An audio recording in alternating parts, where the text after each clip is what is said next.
पोलिसांसमोर मोठं आव्हान, मृतक शिवानी नावाची महिला जिवंत, परत फिरवावे लागणार तपासाचे चक्र।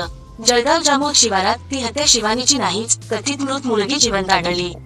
पोलीस घेणार जनतेची मदत, मदतीसाठी केले ठाणेदार नितीन पाटील यांनी आवाहन। बुलढाणा जिल्ह्यातील जळगाव जामोद तालुक्यामधील राजुरा शिवारात अज्ञात तरुणीच्या शरीरापासून धाड वेगळं आणि जाळलेल्या मृतदेहाच्या ज्या प्रकरणाने संपूर्ण बुलढाणा जिल्हा हादरला होता, त्या तपासात आता एक अत्यंत चिंताजनक आणि चर्चामय वळण आले आहे। ज्या तरुणीची हत्या झाली म्हणून पोलिसांनी तिच्या कुटुंबातील सदस्यांना अटक केली होती, ती शिवानी कलमेकर चक जिवंत असल्याचा खळबळजनक खुलासा झाला आहे। ती जिवंत आढळल्याने आता आधीच्या मध्य प्रदेशातील खकणार पोलीस स्टेशन मधील कबुली जबाबावर मोठे प्रश्नचिन्ह निर्माण झाले असून पोलीस यंत्रणेत प्रचंड खळबळ उडाली आहे। काही दिवसांपूर्वी राजुरा शिवारात एका अज्ञात तरुणीचा शरीर नसलेला आणि अर्धवट जळालेला मृतदेह आढळला होता। पोलिसांनी मध्य प्रदेशातील खाकनार परिसरातून बेपत्ता असलेल्या शिवानी कलमेकर नावाच्या तरुणीशी याचे तार जोडले होते।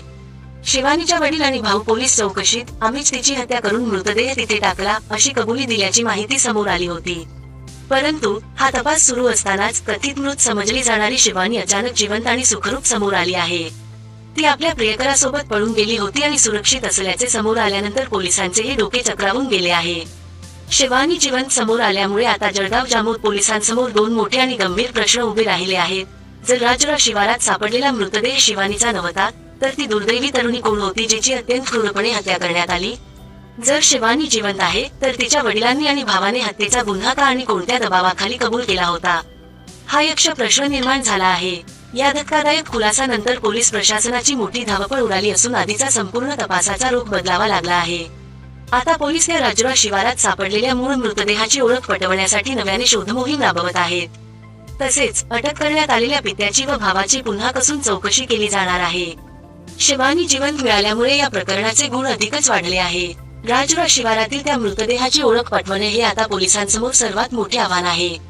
या प्रकरणाच्या मुळाशी जाण्यासाठी सर्व बाजूंनी कसून तपास सुरू आहे। या संपूर्ण नाट्यमय घडामोडींमुळे जळगाव जामोद आणि परिसरात सध्या याच विषयाची जोरदार चर्चा सुरू असून त्या अज्ञात मृतदेहाचे रहस्य कधी उलगडणार याकडे सर्वांचे लक्ष लागले आहे। मेरी इच्छा नहीं थी तो जब ऐसे जो रिश्ते आए तो ऐसा बोलते कि मैं मर जाऊंगा, कब तक तुम शादी नहीं करेंगे, ऐसा बोलते। कौन बोल रहा था? पिताजी। हाँ, ऐसा बोलते। तो कहीं पे ऐसा लगा कि अरुण तुम्हारा एक चचेला भाई है, ऐसा कुछ है? हाँ। चचेला भाई? हाँ भाई है, पर मगर हो गया मेरा अभी उसके साथ, तो मैं उसके ही साथ उसके साथ रहेंगे? हाँ, उसके ही साथ। तो अरुण का कुछ दोष नहीं? हाँ, अरुण निर्दोष है? निर्दोष है वो। अब तक कहाँ थी?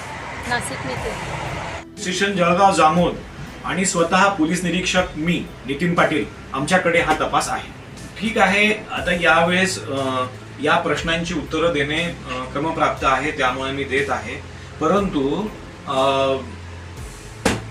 या गुन्ह्यामध्ये मला एवढंच सांगणं आहे की एखाद्या गंभीर गुन्ह्यामध्ये आम्हाला त्या अनोळखी महिलेची ओळख पटवणे हे आव्हानात्मक आहे। त्या कारणाने आम्ही त्यांना ताब्यात घेऊन पुढील कायदेशीर प्रक्रिया केलेली आहे आणि आताही आम्ही ती महिला आलेली आहे तर तिचे स्टेटमेंट घेत आहोत, तिचे ब्लड सॅम्पलही घेत आहोत, तिचा आधार व्हेरिफिकेशन करून पुढील तपास, हे कायदेशीर प्रक्रिया आहे, हा तपास आहे तो पुढे होईल। हे खरंच आव्हान आहे।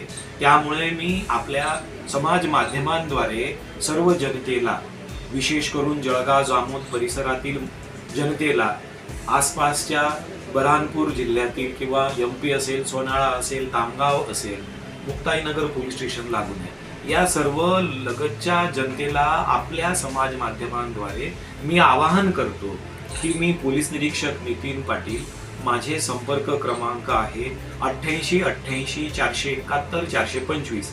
या संदर्भात आपल्याला काहीही माहिती असल्यास आपली माहिती गुप्त ठेवल्या जाईल।